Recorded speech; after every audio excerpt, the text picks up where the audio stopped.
Have you seen the movie Rain Man, where the main character is on the spectrum? Well, I'm not as extreme as that, but I do have Asperger's syndrome. Mostly, I'm just like everyone else, just with some quirks. Okay, maybe more than just some quirks. People with Asperger's struggle with social cues. While most people know it's time to stop talking when someone yawns, that's not so obvious to us. We're logical and detail-oriented, and you might know someone like us, possibly a tech geek or a brainy type like Sheldon from The Big Bang Theory. I'm particular about things and not very expressive. I find it hard to make eye contact, so I often look at mouths or noses instead. I excel in school because I'm a stickler for rules. Given clear tasks and goals, I make a great employee. But when it comes to being in charge, well, that's not my strong suit. Why do you need a whole week off for your mom's funeral? Isn't the funeral just one day? So your boss might not have been totally unreasonable, just someone with Asperger's. When my parents passed away when I was young, my grandparents took me in. They had raised 6 kids, but none quite like me. I was always stirring up trouble at school, mainly because of the questions I asked, like, if this week is anti-bullying week, what was last week? Or, why do we have to line up quietly in height order during a fire drill? Do taller people burn slower? Even though I did great in school and got a scholarship for college, my grandpa would sometimes shake his head and say, "There's something off about that boy." I never went on dates in high school because I couldn't understand all the games girls played with boys' heads. Instead, I just read everything I could find. Grandpa, being a practical man as well as an old Navy hand, bought me a 403 for my 18th birthday. I enjoyed the gift like any teenage boy and made a standing arrangement with the young lady whenever I had funds to afford her charms. My first big romance started with an unexpected situation. I was filling up my gas tank at a mall before starting my Meals on Wheels route for seniors. It wasn't because I'm super nice. It was part of a scholarship requirement. I chose Meals on Wheels because I could do it alone. But as I got into it, I found the seniors really interesting. These folks had been through a lot, surviving the Great Depression and shaping our nation's history. They were like living history books, and I could ask them questions, making it even better. They enjoyed sharing their stories with anyone willing to listen. So there I was, paying for my gas, when a girl ran by, being chased by 2 guys, a big one and a smaller one. Suddenly, the girl jumped into my car and locked the doors. The 2 guys kept yelling and hitting my car. The store clerk was already on the phone with emergency. I walked over and yelled, "Hey, back off my car!" The shorter guy, Mutt, demanded I open the car. "I won't do that," I replied firmly. "We'll wait for the police. I need a report for my insurance. And I'll need your info since you both caused damage to the car. It belonged to my grandma and was in perfect shape. I washed it every Saturday with premium wax called Mother's." "Shut up!" the bigger guy, Jeff, cut in. Then he pointed at himself. "The cops are already here, so unlock that junk now." I glanced at Mutt and Jeff. They weren't wearing uniforms or showing badges. "Can I see some ID or a badge, please?" Mutt stepped closer. "We don't have time for this," he muttered to Jeff. Then he grabbed my arm, trying to twist it. I should mention, I took up martial arts to improve my coordination and confidence, which really helps me handle situations like this. They drilled into me the rule: no response unless someone physically touched me. I actually liked this rule because I didn't like being touched. It fit my black and white view of the world with Asperger's. So, I ignored words, but could react to physical acts. I spent 3 times a week and Saturdays at the local Aikido place, so much that it felt like a second home. Back to the present, Mutt was shocked when I countered his arm lock with a move I'd practiced 1,000,000 times in Aikido class for over a decade. As I got up, I said, "You touched me first. Please don't do that again." Then the girl in the car yelled a warning as Jeff charged at me. I thought, this is like my last belt test. I used a move to flip him into a gas pump. The girl laughed at them. "You 2 can't even handle one pudgy kid. You better bring more buddies before you get hurt." I wasn't laughing. These guys showed no sign of stopping. Jeff quickly got up with a taser. When he tried to use it, I redirected his hand into a bucket of windshield wiper fluid, causing the electricity to shock him badly. I then dodged Mutt's baton and used a squeegee to counter him, tripping him with its handle. The girl stopped laughing when Mutt pulled out a magnum and told me to freeze. During our training, we often practiced tool defense with the motto, "Run from a knife, run at a magnum." The idea was to close the distance because a magnum from afar is more dangerous than a knife.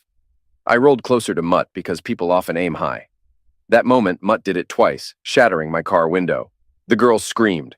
I caught Mutt off guard, quickly disarming him by controlling his wrist and elbow. Right then, Police car showed up, sirens blaring. The cops ordered me to drop the tool. I did, but then someone knocked me down and Mutt jumped on me. I blacked out. I ended up in a cell for over a day. No phone call, no rights read. It turned out Mutt and Jeff were the cops who later offended me while I was restrained. Other inmates left me alone, seemingly impressed I'd stood up to two cops. On the second day, the jail staff, who had been ignoring me, suddenly got nervous. Someone out of their way to say they treated me like any other suspect and had nothing to do with what happened before I got there. "Anthony," the jailer called, opening my cell door. "Come with me." As I walked out, I was surprised to see the girl from my car and an older man waiting. The jailer seemed uneasy as he led me to them. "Here you go, Judge. Your Honor. He's in good shape, just like I said. We kept him safe." The judge didn't respond to the jailer, but examined my face, focusing on a bruise from when Jeff hit me with a phone book. The girl started taking pictures with her phone. "He looks real safe to me. How many of you brave guys did it take?"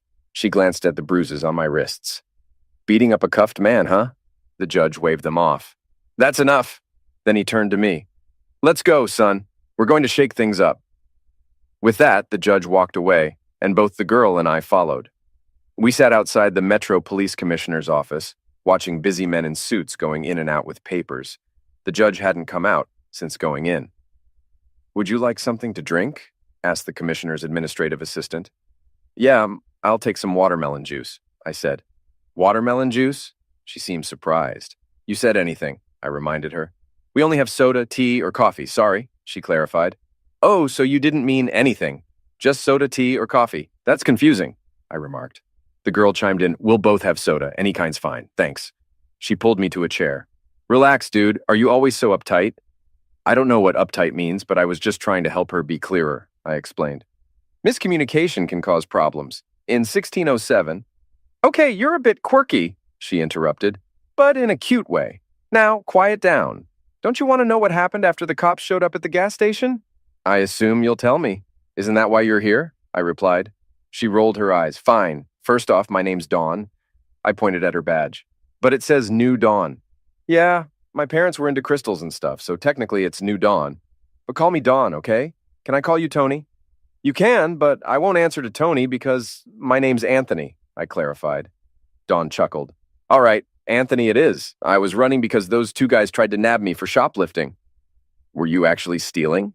Dawn shot me a look. "Seriously? Like a big store cares about some small stuff.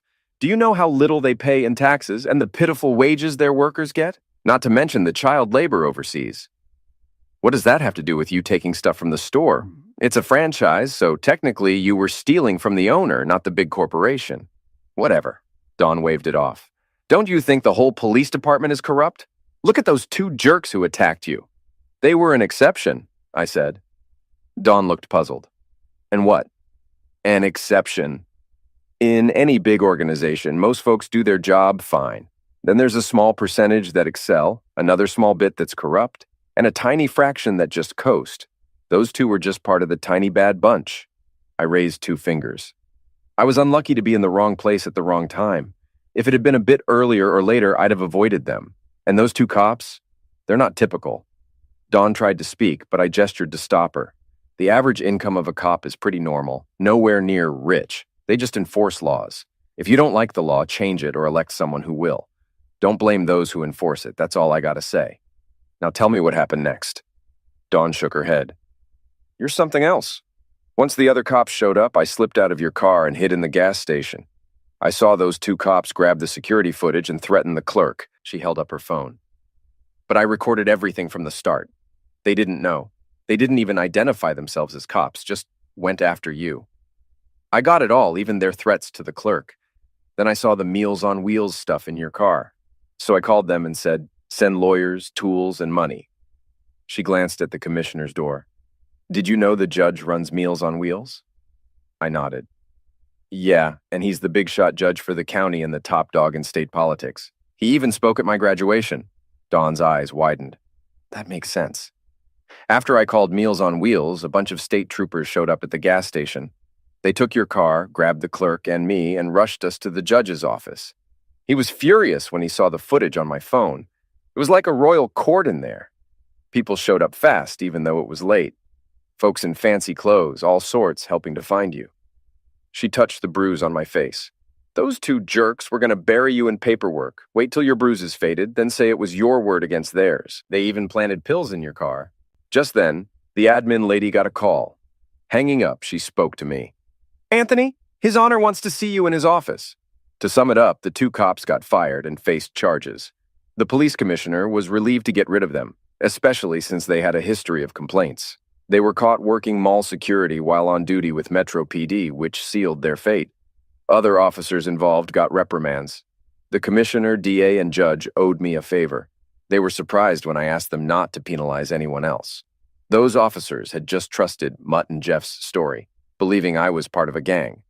I received a substantial payout from Metro. I'm not one for luxury, but I took the money because I knew a jury wouldn't like how I was treated. A week later, Dawn came by. Let's go, Anthony, Dawn said, eyeing my place. Heard you got your check. Time to celebrate. I glanced around my simple place. It's not fancy, but it's home. Whatever, Dawn replied. We're hitting the town tonight. I can't eat any of this, Dawn declared, slamming the menu down. We were at one of the town's finest steakhouses, a spot my grandparents reserved for special occasions when we could afford it. They served the best beef and, when in season, crabs or lobster. Peering over the menu, I asked Dawn, "What's the issue with the meat choices?" She shot me a disgusted look. "I'm a vegetarian," she said, pointing at the menu. "Is there anything here that didn't have a brutal ending?" "You're a vegetarian?" I said, surprised. "Yeah," she confirmed. I remembered something my grandfather once said. "You know, Dawn, the original meaning of vegetarian is poor hunter." Dawn jabbed her finger at me. "You're clueless. Nature didn't make us for hamburgers." I countered with another of grandfather's quotes.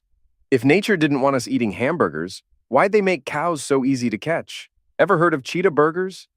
Dawn seemed irritated. Humans weren't meant for meat. Our ancestors lived on wild grains, fruits, and veggies. I gave her a puzzled look. But we're not living in caves anymore.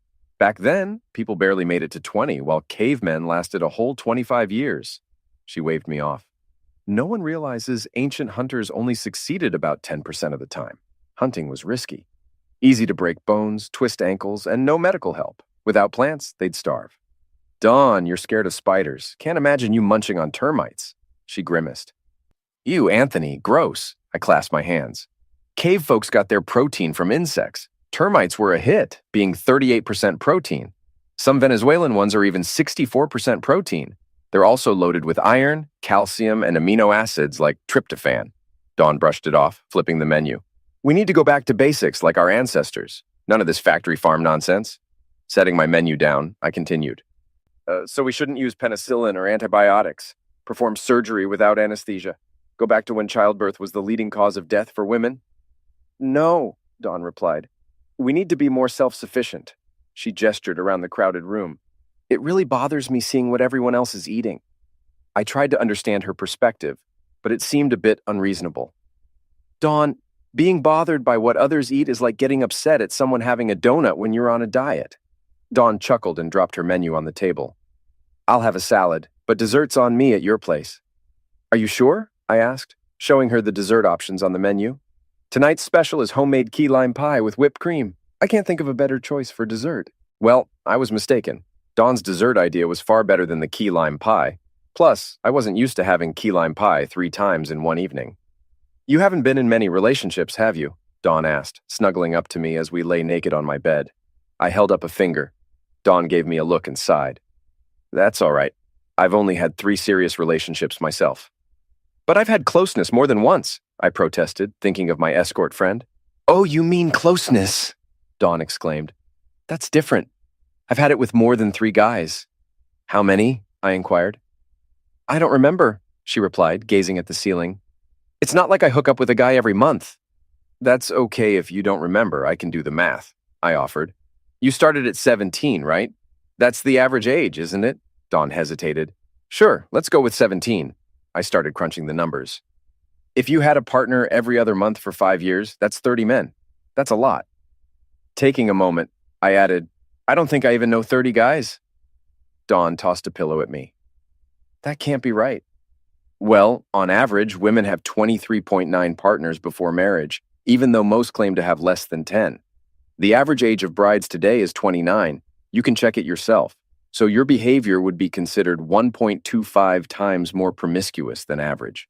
At your age and current pace, you'd have closeness with over 70 guys before marriage.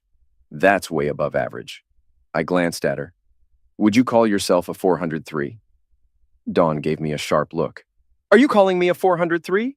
We just had closeness and now you're calling me a 403. I was puzzled. I'm sorry, I'm not calling you this, just asking a question. You seem upset, and I didn't mean to upset you. I tried explaining my condition at dinner. I struggle with understanding emotional cues that most people pick up naturally. My obliviousness often leads to misunderstandings, and I never know exactly where I went wrong. Dawn relaxed, tracing her finger on my chest. That's okay, Anthony. I'm not a 403. She began moving her head down my body. But I can be your 403. It seemed logical that if Dawn was my girlfriend, she should live with me. So we needed a bigger place than my small apartment. Thankfully, the payout from Metro allowed me to afford a larger home. Money wasn't a big deal for me, but Dawn enjoyed the comforts it provided. I was studying math and accounting.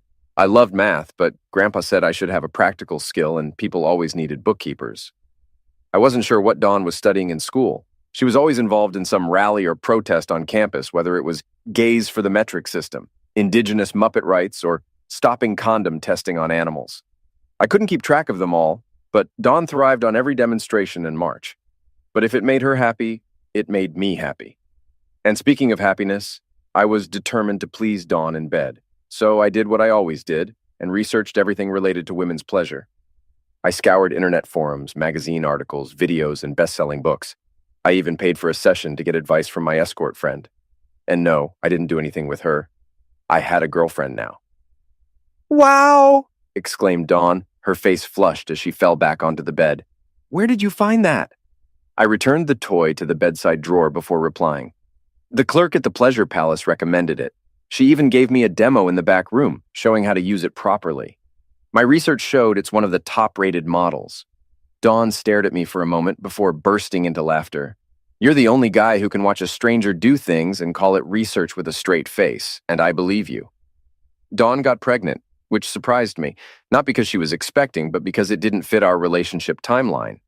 Dawn didn't seem bothered that we were deviating from the usual path of dating, living together, marriage, then kids. It took me 2 weeks to convince Dawn of my reasoning and get her to the courthouse. That year was special because 2 wonderful things happened. Dawn married me, and most importantly, our daughter was born. The birth of our daughter sparked our first real argument. Dawn wanted a home birth with a midwife. I don't want our daughter born in a hospital full of sick people, she said. I want her to come into the world in a place of love, near her future bedroom and the kitchen where she'll grow. You barely cook in the kitchen, yet you want to give birth there? I countered. With a baby girl in my life, everything felt wonderful. I dove into researching proper parenting techniques, seeking advice from child psychologists and experts at the university. Dawn grew frustrated with my constant corrections to her mothering. Eventually, she left most of the child rearing to me. It's not that she wasn't a good mom. She just got tired of me always taking our daughter out to the zoo, concerts, aquarium, and such. I felt it was my duty to expose my baby to new experiences, while Dawn remained busy with her campus activities. The next 10 years flew by. After earning my doctorate, I found myself working on Wall Street. A top player from a major hedge fund was scouting talent from various fields like math, physics, and engineering. He sought brainiacs who could make 2 + 2 = 5, metaphorically speaking. It was like solving a giant 3-dimensional puzzle. On Wall Street, with the way rules were set up, we could make 2 + 2 = 9. While we raked in hefty paychecks for this Rubik's Cube math, I wasn't driven by money. As they say, the poor want to be rich, the rich want to be kings, and kings are never satisfied. But for me, the Wall Street game felt rigged. Still, if the money kept my family happy, I was content. I never imagined Dawn would cheat on me. We both had late nights, but Dawn threw herself into activism, now focusing on saving the environment. She was passionate about rescuing endangered animals for a while. You know, Anthony, humans are the reason why whales are nearly extinct. They're the blue whale's most dangerous predator. Dawn, while that's partly true, they're the largest mammals on Earth. What other predators do blue whales have? Pelicans with machine tools? Lions on jet skis? Her views on climate change baffled me too. Dawn, Does it seem ironic to you to drive an Escalade to a Save the Planet rally? She gave me a puzzled look. Anthony, it's a hybrid. It's very fuel efficient. When I stop for more than a few seconds, the engine shuts off to save fuel. Well, my grandpa had a car like that years ago, I responded, pulling up a web page on my laptop. But consider the resources used to make your Escalade and dispose of the hybrid battery. It leaves a carbon footprint as big as Bigfoot. Dawn threw her hands up before responding. You want your wife and child to drive around in a Volkswagen Jetta? Well, they're one of the safest cars, and the diesel model has much better mileage than your SUV hybrid plus. We hardly ever argued.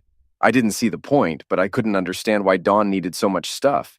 She'd buy these ugly dresses with designer labels and always say, "This looks so much better on." I'd think, on what? On fire, but kept quiet. When Dawn gave birth to our son, I was ecstatic. I don't know who was happier with the new addition, his big sister or me.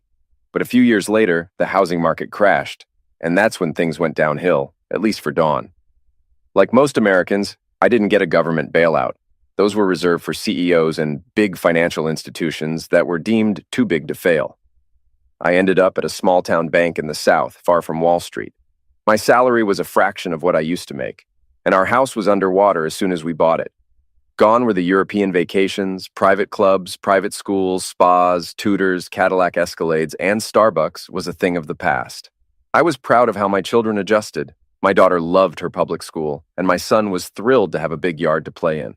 My job at the small bank wasn't as demanding as Wall Street, but the people were friendly. But even I could see that Dawn wasn't happy. I didn't realize just how unhappy she was until I walked into our bedroom 8 months after we moved and saw her packing clothes into a suitcase.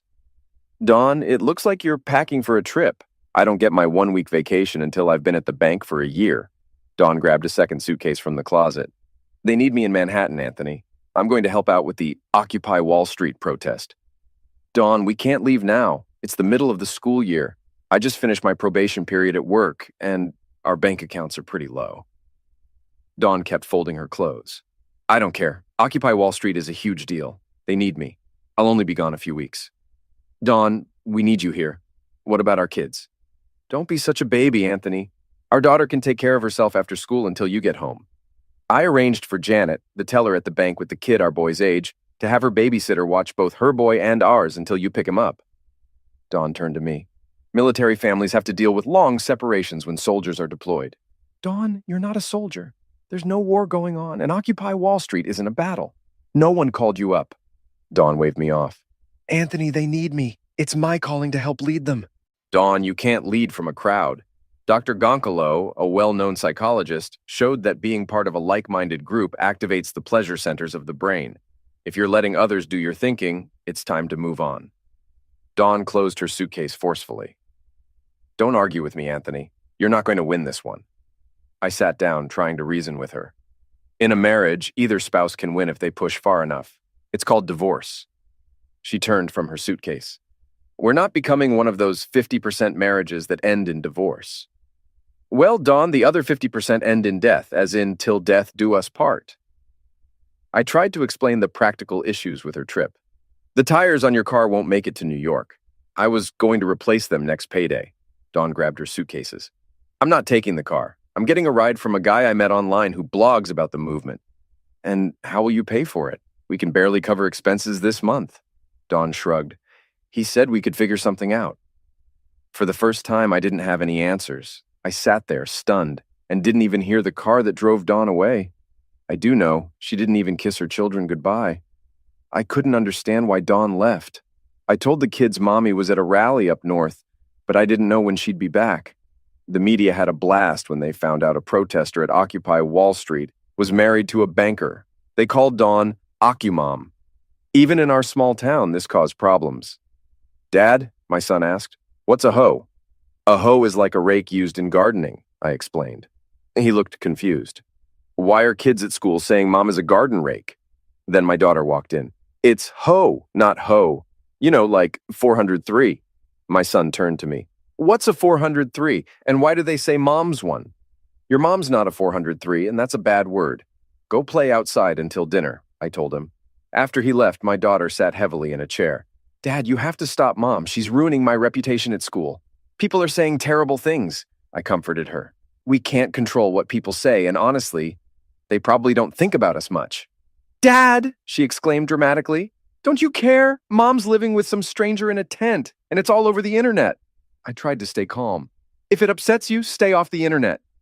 Daddy, my friends keep sending me links to the blog. It's disgusting. You have to do something, I promised her. I will, honey, I will. After leaving countless voicemails, I finally reached Dawn. Sorry, Anthony, it's been chaotic here, she said. But Dawn, you haven't called back. I've been the one reaching out, I pointed out. You can't imagine what's happening here. No one's listening to my problems, she replied. If no one's listening, then don't share your problems, I suggested. 20% don't care, and the other 80% are glad it's not happening to them. Fine, Anthony. You wouldn't get it. There are thousands of people here, from regular folks to celebrities, she said. That's great, Dawn. Any other moms who left their families? I asked. Don't be sarcastic, Anthony. You're making it sound like I care more about toiletries than my family, she retorted. Dawn, toilet paper is a basic necessity. I'm not being sarcastic.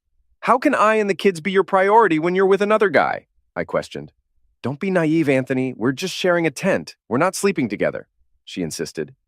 Dawn, let me read you something from your tent mate's blog. Yesterday's entry was called Occupying the Occu-MILF Muff, I began. Dawn cut me off before I could continue.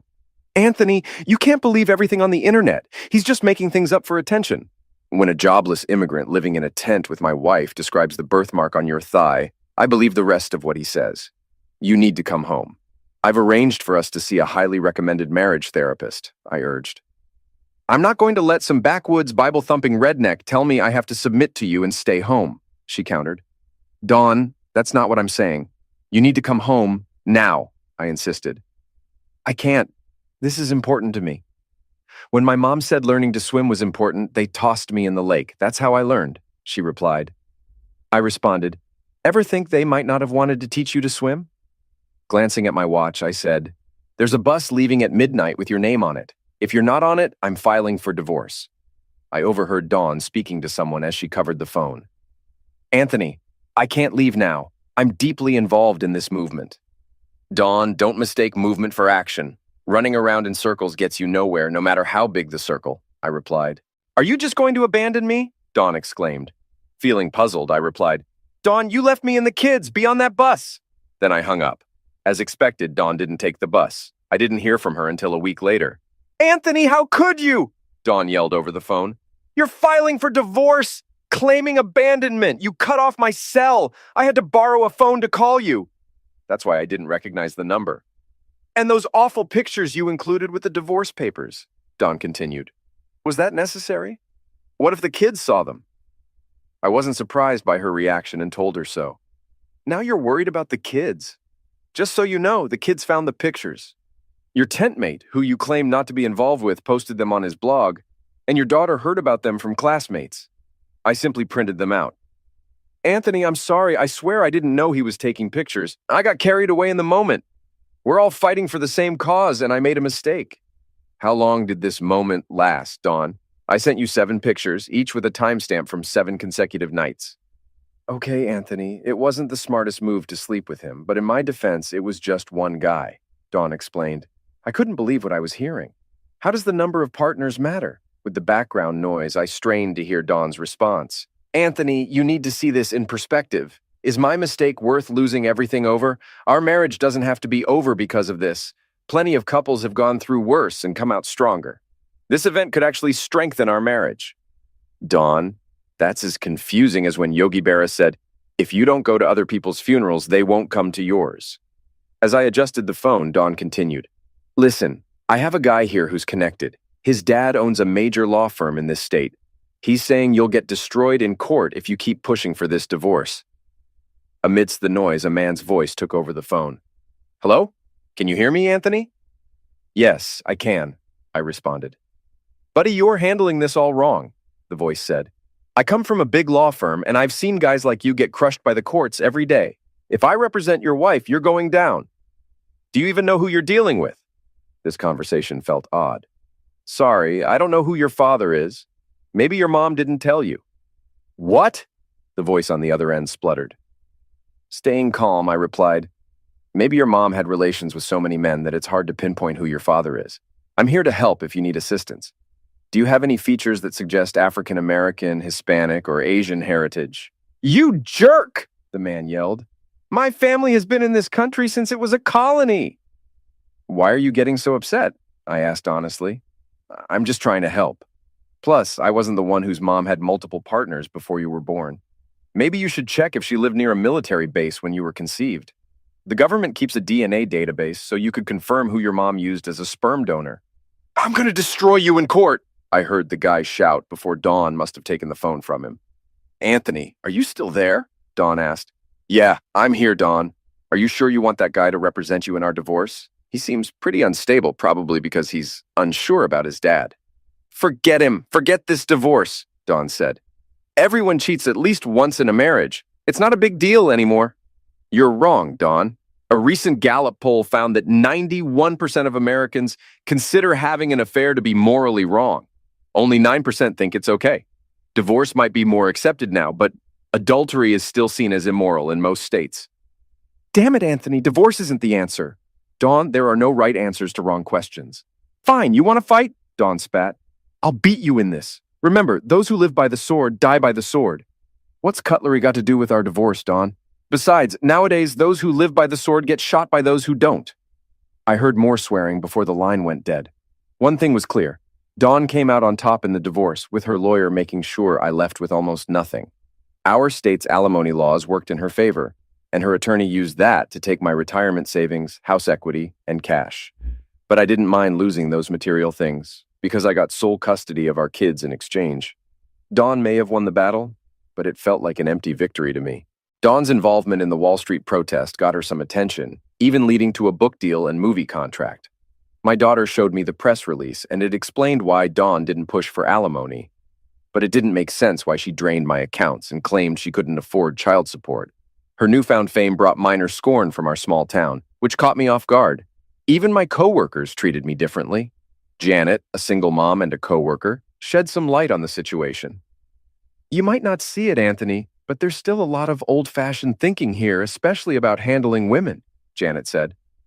But what could I have done differently? I asked. This mess wasn't my doing, Janet patted my shoulder sympathetically. I get it, Anthony. Your ex-wife, Dawn, seems a bit off. With all the therapy and medication out there, I bet a quarter of women in this country are dealing with some kind of mental health issue. I mulled over her words. So that means 3/4 are walking around untreated?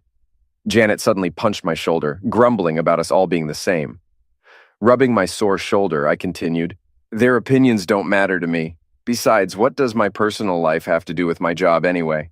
At the bank, trust is key. If you can't manage your own family, folks wonder how you'll manage their money, Janet explained. She might have been right, but my family came first. The bank job was just a way to support them. However, it did lead to some issues at work. Some customers avoided me, fearing my personal problems might rub off on them. Then, one day the manager surprised me. You're in charge tomorrow, he said. Keep the staff in line. The next morning, I arrived early and greeted my team. After a brief tour and a stop at the restroom, I stepped out to a shocking scene. Masked men were terrorizing my staff, and one held explosives overhead. Are you the freaking manager? One of them shouted. I'm the manager for now, I said, recalling robbery training. If you're here for cash, we'll give it. Otherwise, come back when we're open. The offender grabbed my tie, shaking the dangerous device. Stop the jokes, jerk! He shoved me down. Struggling with my tie, I got up slowly. I hated those things. They started in Croatia ages ago as a sign of loyalty to the king. Why we still wear them is a mystery. I kept my hands up, as trained, addressing the offender. We don't want trouble. I'll get you the money. No need for violence. You better. He tossed a bag to the tellers. $1 million in cash now. Remembering my training, I didn't argue. I'd love to, but we're a small branch. We only get $75,000 weekly. Plus that bag won't hold $1 million. He glared. What the heck are you saying? 22.026 pounds, I explained. Each $100 bill weighs a gram. With 10,000 bills in $1 million, that's 22.026 pounds. But we don't have that much. The offender pulled Janet from the teller line, holding her hostage with some dangerous device at her head. I hadn't dealt with such things except in video games, so I couldn't tell its type. Fragmentation, high explosive, or phosphorus, but it seemed unusual. Listen, manager, The offender demanded my attention. Give me all the money in this bank now or I'll blow her head off. Okay, I said, motioning toward the vault. The funds are still in there. Then let's freaking go! He pushed Janet toward the bag, causing her to fall. In the vault, past the safe deposit boxes, we huddled behind the barred door. The robber left with the bag. The offender blocked our exit and then, unexpectedly, tossed the device into the vault. Goodbye, suckers, he shouted as he ran off. Time seemed to slow down as the device rolled toward Janet. I heard screams and saw one teller faint. Remembering I was in charge, I dropped to grab it, feeling like I was moving through syrup, but managed to catch it. I knocked Janet down and dashed towards the vault exit, feeling like I was running through thick mud. It seemed to take ages, but I finally made it out, using my foot to shut the vault door. I knew the sturdy old door would shield everyone inside from the blast, but in front of me, the barred door to the safety deposit room was closed, trapping me inside with the device. Spotting an open safety deposit box we used for demos, I stuffed it inside and shut the lid tight. Grabbing the box with my left hand, I pushed it into an open slot in the wall filled with other boxes. Then everything exploded into blinding light, and I was thrown backward over the counter. As my vision cleared, my ears were ringing and my body felt like it was covered in bee stings. Janet was kneeling in front of me, her lips moving but no sound coming out. She pulled off my necktie and used it to wrap my left hand. I looked up and saw a hole where I'd put the device. Smoke lingered in the room and my face was sweaty. Wiping my brow with my hand, I saw it was covered in blood. More of the staff gathered around, but I still couldn't hear them. I tried to get up, but I felt too heavy. Janet signaled for me to stay down, then began to take off her blouse. Her perfume was a relief from the smell of tool powder, and I was trying to guess the scent when I blacked out. The fog lifted from my mind slowly, and I realized I was lying in a hospital bed. Bandages were wrapped around my left hand and foot. A doctor in a white coat stood nearby, jotting down notes on a chart. "Welcome back, Rambo," the doctor said casually, not bothering to look up. "I removed a lot of shrapnel from your face and scalp, but you'll heal up fine. Plus, chicks dig scars." He pointed his pen at me. "You also lost a couple of fingers and your thumb," he continued. "But luckily, there was enough of your thumb left to transplant your big toe onto your hand. With some rehab, you'll regain about 80–85% of movement in that hand, though I doubt you'll be tickling the ivories at Carnegie Hall anytime soon." I was puzzled. "Doc, I've never played the piano, let alone at Carnegie Hall." The doctor just shrugged. "Good thing someone used your tie to stop the bleeding. That quick thinking might have saved your life." With that, he hung up my chart and left the room. I felt someone move on the other side of the bed and saw the bank manager standing there. "Anthony, you crazy son of a witch," he said, shaking his head. "I never would have guessed you'd pull off a stunt like that. The security cameras caught everything. It looked like a scene straight out of a Bruce Willis Die Hard movie." He ran his hand through his hair. "You know, Anthony, we're all pretty proud of you and what you did. And, well, we all feel bad about how you've been treated lately with the divorce and all." There was an awkward silence before the bank manager tried to change the subject by clapping his hands together. "Of course, you're not the only one we're proud of," he said, pointing behind him. "Janet here slipped a couple of dye packs into the robber's bag. Those fools were looking inside when the packs blew up, covering them and the entire windshield with dye. They lost control of the car and crashed into Cream Time Donut Shop," he chuckled. "Those jerks got busted by every cop in the county." I tried to grin, but my face felt weird. The bank manager turned to Janet. "Hey, Janet, I gotta head back to work. Can you keep an eye on Anthony for me?"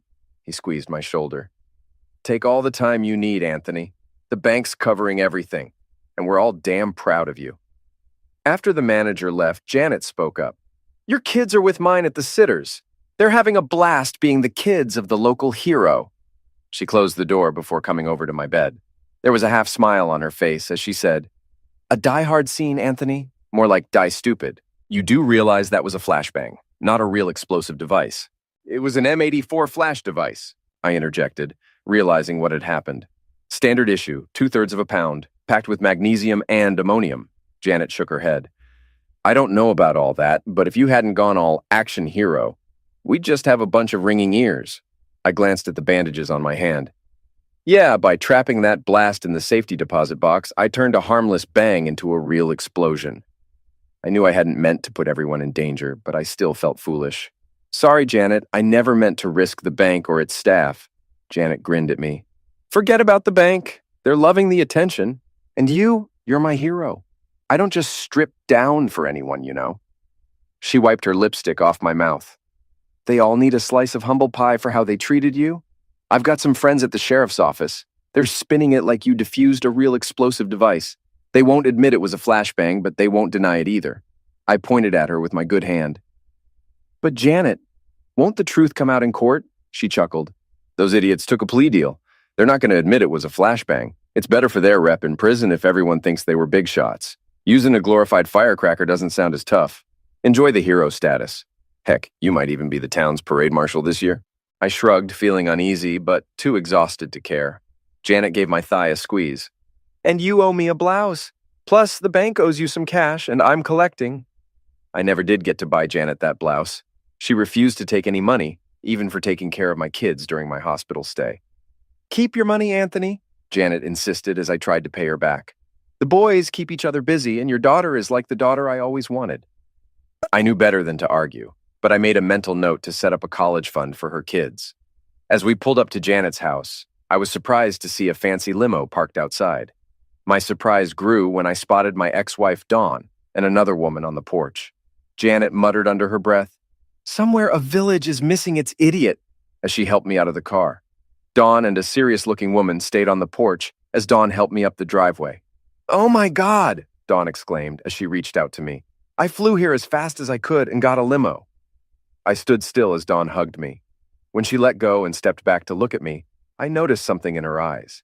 I've never been big on the whole health craze thing. Unlike many newly divorced guys, I didn't dive into intense workout routines. Plus, my desk job didn't help my waistline much. "No worries, Anthony," Dawn said, poking my stomach. "I've got a new diet plan that'll shape you up in no time." I wasn't in the mood for a lecture on veggies from Dawn. The diet industry thrives on a 98% failure rate. Most people gain back all the weight they lose, even after shedding pounds.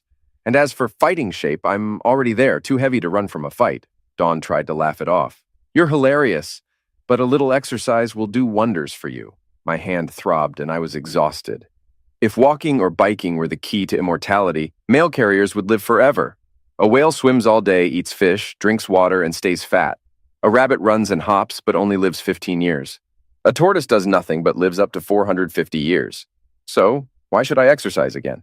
Dawn glanced at Janet standing nearby. "Looks like you've inherited your aversion to exercise from her," she remarked, possibly taking a jab at Janet's figure. Janet narrowed her eyes and snapped, "You know, there's plenty of evidence showing that women who carry a few extra pounds tend to live longer than the skinny ones who obsess over weight and end up in fights." The stern woman next to Dawn stepped forward to shake my hand. "Hello, Anthony. I'm Dawn's publicist. We're all thrilled about this opportunity." But Dawn cut her off. "What a perfect ending to my story. I nurse you back to health and we all reunite as a family."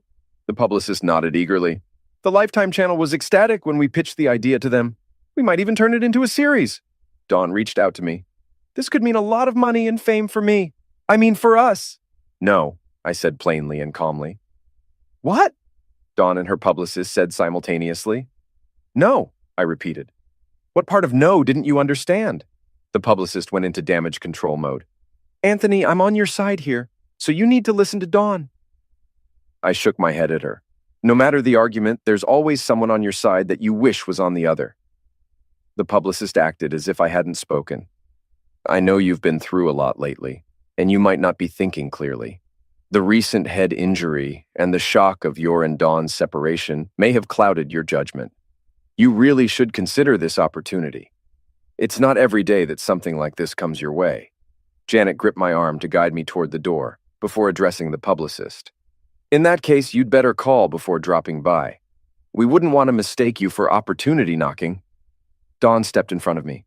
"Anthony, stop! What are you doing? We belong together. You need me. You know you won't find anyone else like me." I stared at her for a while. "Dawn, that doesn't even make sense. I don't even like you. Why would I want to find someone remotely similar to you?" Dawn tried a different approach. "Things aren't the same anymore, Anthony." Her words made me cringe as she went on. "This is going to be a best-selling book and a national TV show. Do you really want to be painted as the villain? I mean, if I walk off this porch, by the time I'm done telling the story, even the dog will hate you." "That's not true, Dawn. The dog won't care." Dawn turned to Janet. You're one of those Bible-thumping believers, aren't you? Isn't there something in Corinthians or Genesis about forgiveness or something you can use to help me out here? Janet released my arm to face Dawn and her publicist. Well, I don't have any Bible verses for you, but I do have one that might help Anthony. She glanced at Dawn and gestured toward the street. Get out of my house. Then Janet turned to wink at me. That's from Exodus. Dawn and the publicist were taken aback. You can't talk to me like that, Dawn stuttered. Janet kept walking me toward the door, speaking without looking back. I'd shoot you both in the head, but that'd just be a scratch, Dawn blurted out. We'll see what the sheriff has to say about your threats. This time, Janet did turn around, holding her cell phone out. Uncle Bob, the town sheriff is number 6 on speed dial. When Dawn and the publicist didn't take the phone, Janet continued, I have a loaded Magnum, 8 acres of land and a shovel. Don't mess with me or the people I care about. I hobbled through the door as Janet closed it behind me.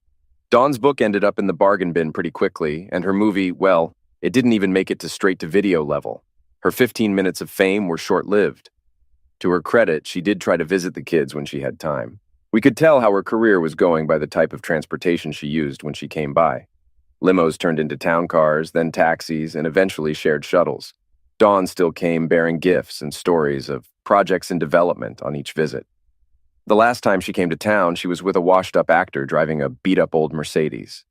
My son caught her latest production, some cheesy low-budget reality show way up in the cable TV channels. Janet joked that Dawn suffered from vapidus locatus. What's that? I asked. Janet explained. It's a made-up condition where people seek attention without actually achieving anything. They end up on obscure cable channels in the middle of the night, then fade into obscurity, only showing up occasionally in ads for personal hygiene or reverse mortgages. Dawn deserves our sympathy and maybe 7 seconds of our attention. The kids found it funny, so I don't think Janet was serious or that vapidus locatus is a real thing. Meeting Janet's brother was a pleasant surprise. He's also on the autism spectrum, which explains a lot about her understanding. Eventually, Janet and I got together. It just made sense since we had so much in common, and combining our families and resources allowed us to live a typical middle-income life. The kids adore Janet, and so do I. Heck, I even got invited to ride on the main float in the Founders' Day parade. People often think you need money to be wealthy, but I've learned that being rich doesn't always mean having lots of cash. It's not about what you have, but who you have with you.